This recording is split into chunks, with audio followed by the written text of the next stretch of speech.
لك الحمد يا الله عز وجل، لك الصلاة والسلام يا رسول الله.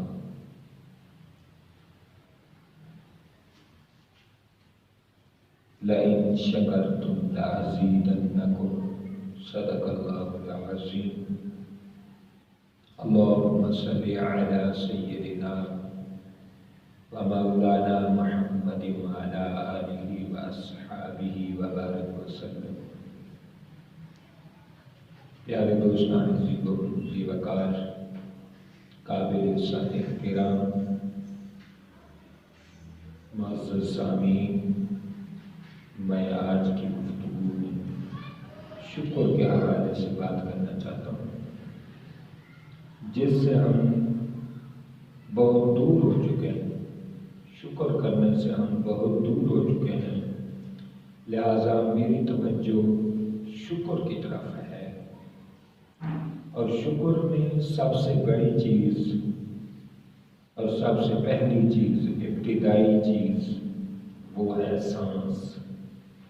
سانس کی فضیلت، اہمیت اور اس پر شکر کی بجا آوری پر بات کرنا چاہتا ہوں۔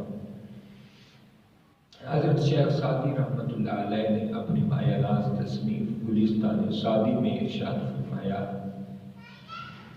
کہ ہر نفس کے فرو میں ربط امید حیات است۔ آپ فرماتے ہیں ہر سانس جو نیچے جاتا ہے زندگی میں اضافہ کرتا ہے، اور جب باہر آتا ہے تازگی بخشتا ہے۔ آپ فرماتے ہیں ہر نفس، در ہر نفس دو نعمت موجود است۔ فرماتے ہیں ہر سانس میں خدا کی دو نعمتیں موجود ہیں۔ تو ہم ایک سیکنڈ میں 2 دفعہ سانس لے لیتے ہیں، اس کا مطلب یہ ہے کہ 4 دفعہ شکر کرنا ہم پر واجب ہو چکا ہے۔ 4 دفعہ ہم پر شکر واجب ہو چکا ہے، لیکن اس کے باوجود ہم شکر سے عاری ہیں، شکر میں غافل ہیں، شکر میں ہمارا دھیان نہیں ہے، ہماری توجہ نہیں ہے، ہم شکر نہیں کرنا چاہتے۔ سانس میں دیکھیں، سانس کا تعلق منہ اور ناک سے ہے، اور پیارے نبی حکیم قرآن کے نصاب کے پڑھے ہوئے عظیم کریم نبی، حکیم رب سے پڑھے ہوئے، حکمت کے سمندر اور حکمت کی بنیاد کائنات میں جس کو حکمت ملی ان کے در سے ملی، ان کے قدموں سے ملی، آپ کی تعلیمات سے ملی۔ اس جہان میں جہاں کوئی حکیم ہے، ڈاکٹر ہے، وہ آقا علیہ السلام کے ٹکڑوں کی خیرات کھا رہا ہے، آپ کی تعلیمات سے فیضیاب ہو رہا ہے۔ تو آقا علیہ السلام نے فرمایا بندے کو چاہیے کہ وہ سانس ناک سے لے اور منہ سے خارج کرے، ناک سے سانس لے اور منہ سے خارج کرے۔ جب ہم ناک سے سانس لیں گے تو اس میں حکمتیں دیکھیں، حضور کی تعلیم کی گہرائی دیکھیں، اور آقا علیہ السلام کو جو جوامع الکلم دیا گیا اس کی گہرائی آپ دیکھیں تو اس میں دیکھیں کتنی حکمتیں ہیں۔ آقا علیہ السلام نے فرمایا سانس جب ناک سے بندہ لے گا تو ناک کے راستے میں رب نے بال رکھے ہیں، تو جب آس پاس کی گرد و غبار اور آب و ہوا صاف نہیں رہی تو حکیم نبی نے قیامت تک کے لیے سب امتی، سب انسانوں کو ایک حکمت کا اصول حضور نے بیان کر دیا۔ حکمت سے ہر بندے کو مالا مال کیا۔ فرمایا ناک سے سانس لو، ناک میں رب نے بال رکھے ہیں تاکہ جو ماحول کا گرد و غبار ہے، ماحول کی فضا اور ہوا کی شفافیت اگر نہیں ہے تو تم جب سانس لوگے، رب نے بال رکھے ہیں، یہ مٹی، یہ گرد و غبار تمہارے ناک میں جو بال ہیں ان سے چپک جائے گی، اڑ جائے گی، اور میرے حضور نے فرمایا تم 5 وقت وضو کیا کرو، ناک کو 3 بار دھویا کرو اور بائیں ہاتھ سے صاف کیا کرو، تاکہ تمہارا نظام تنفس اور سانس لینے کا جو سسٹم رب نے بنایا ہے وہ بہتر سے بہتر ہو۔ اب اگر گرد و غبار 3 دفعہ یعنی 5 ٹائم آپ وضو کریں، 15 دفعہ آپ اگر ناک کو صاف کریں ایک دن میں، تو آپ کے گرد و غبار ناک میں نہیں جا سکتی اور نہ رہ سکتی ہے۔ پھر اللہ آقا علیہ السلام نے فرمایا کہ اللہ کا کرم دیکھو کہ اگر کوئی بندے کے اندر کوئی گرد و غبار چلی جائے اور مٹی چلی جائے، رب نے پھر چھینک کا سسٹم رکھا ہے، اندر سانس جمع ہو جاتا ہے، پھر پورے پریشر کے ساتھ رب ذوالجلال اسے خارج کرتے ہیں ناک کے راستے سے۔ اس لیے میرے حضور نے فرمایا یہ چھینک خدا کی رحمت ہے، اس پر الحمدللہ کہا کرو اور جواب میں یرحمک اللہ کہا کرو، یعنی یہ خدا کی رحمت ہے، نعمت ہے۔ اور حضرت آدم علیہ السلام کو بھی جب اللہ نے پیدا فرمایا تھا تو جب آپ کا جسد خاکی بن چکا، ڈھانچہ پایہ تکمیل تک پہنچ چکا، تو آپ کو چھینک آئی تھی۔ تو یہ چھینک سے جو گرد و غبار جو جہاں تک وضو کا پانی نہیں پہنچ سکتا اوپر چلی گئی ہے، وہ چھینک اور پریشر کی ہوا سے وہ خارج ہو جاتی ہے، گرد و غبار خارج ہو جاتی ہے۔ پھر رب کریم نے فرمایا شاید کوئی چھینک سے بھی گرد و غبار خارج نہ ہو تو میں بندے پر مزید کرم کرتا ہوں، رطوبت پیدا کر دیتا ہوں۔ ناک میں جو رطوبت ہوتی ہے، جو پانی ہوتا ہے، اور پھر کبھی کبھی زکام بھی ہو جاتا ہے، یہ اندر کی نالیاں صاف کرنے کے لیے زکام ہوتا ہے۔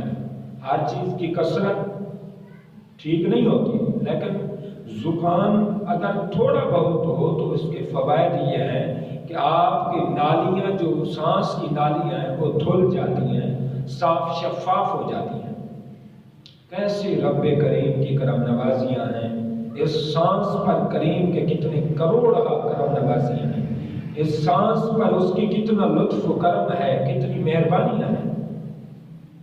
پھر اس سانس کا تعلق رب نے جوڑ دیا درختوں کے ساتھ، درختوں کے پتوں کے ساتھ، کیونکہ درخت کے پتے ہرے ہوتے ہیں، گرین کلر ہوتے ہیں۔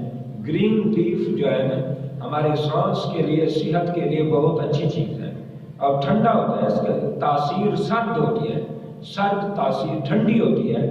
لہذا آپ دیکھتے ہیں کہ جب کوئی آنکھ بنواتا ہے تو ڈاکٹر جو ہے نا اسے گرین پٹی دیتے ہیں کہ گرین پٹی اوپر پہن کے رکھو تاکہ سورج کی عدت، شدت اور دھوپ اور سختی سے تمہاری آنکھ بچ جائے۔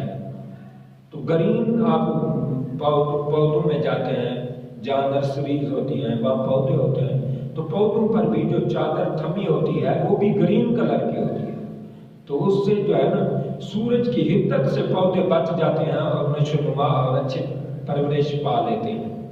تو پتہ چلا جو گرین کلر ہوتا ہے یہ سرد تاثیر رکھتا ہے۔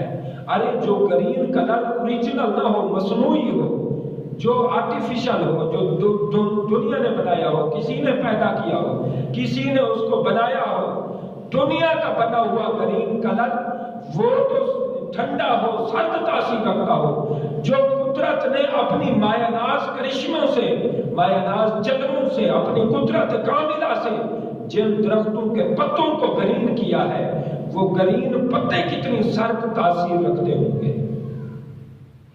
اس لیے رب کریم نے ان درخت کے پتوں سے ہمارا سانس کا نظام جوڑ دیا۔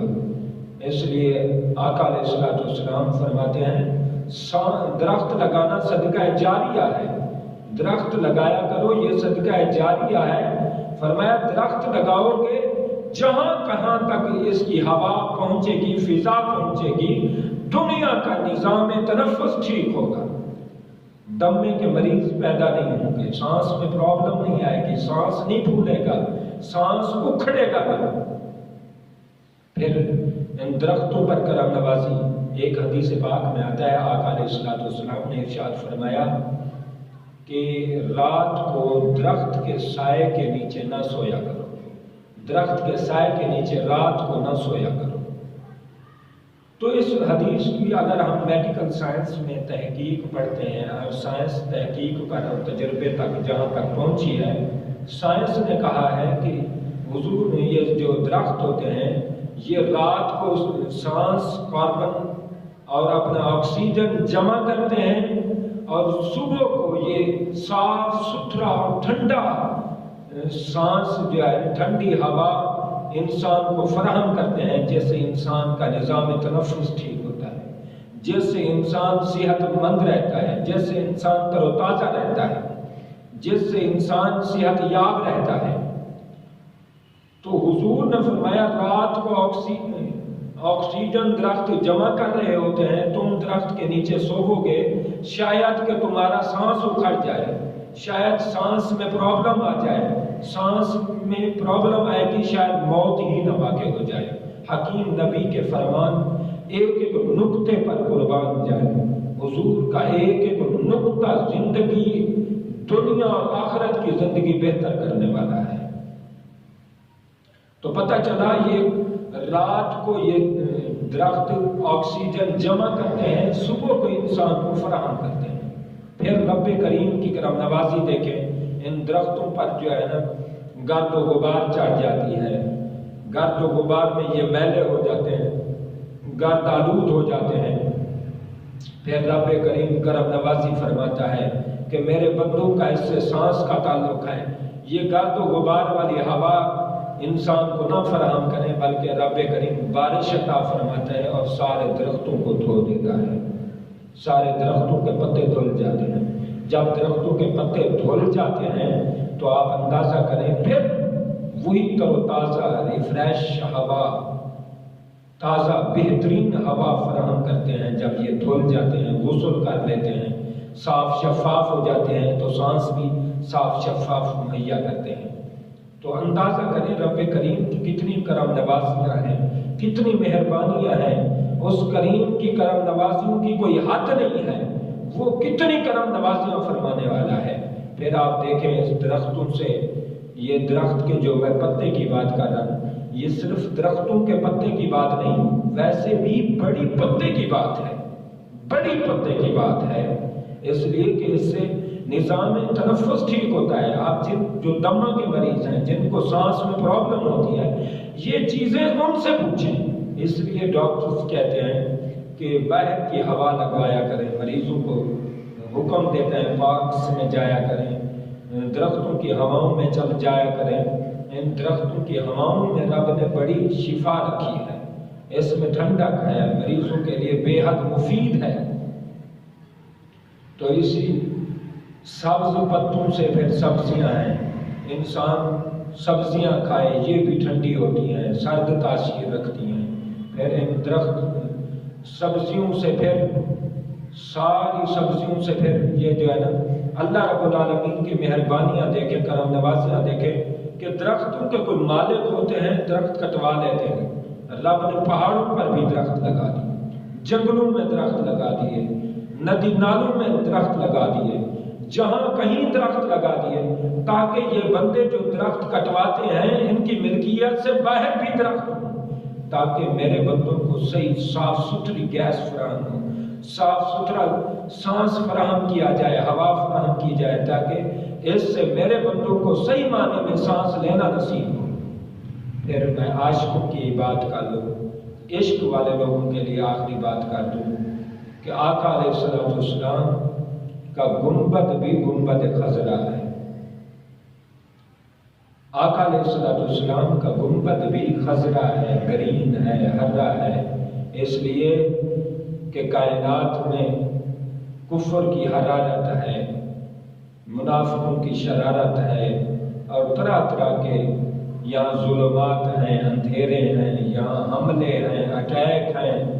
اللہ رب العالمین کی منشا و مرضی کے مطابق میرے آقا علیہ السلام کا جو گنبد کا رنگ ہے وہ بھی گرین ہے۔ اس کا مطلب یہ ہے جو گرین درخت ہیں، جو گرین پتے ہیں، یہ تو سبز اور ٹھنڈی اور سرد ہوا فراہم کرتے ہیں اور ان دنیا کو ٹھنڈک پہنچاتے ہیں۔ ارے اس آقا علیہ السلام کے گنبد خضرا کا عالم کیا ہوگا جو گرم، جو گرین ہے، جو سبز ہے، جو سرد ہے، اور کائنات کے سینٹر میں رب نے رکھ دیا ہے، اس لیے کہ دنیا یہاں سے فیض یاب ہو، دنیا کو ٹھنڈی ہوا ملے، دنیا کو آنکھوں کا نور ملے، یہاں دل کا سرور ملے، دنیا جو بھی یہاں آئے آقا علیہ السلام کے گرین کلر روزہ انور کی زیارت کرے، اسے شفاعت بھی ملے، بصارت بھی ملے۔ پیارے دوستو، پتہ چلتا ہے آقا علیہ السلام کی امت پر رب نے کتنا کرم نوازیاں فرمائی ہیں، اللہ رب العالمین نے کتنی انسانوں پر مہربانی کی ہے، رب نے کیسے کیسے سانس کا نظام بنایا ہے۔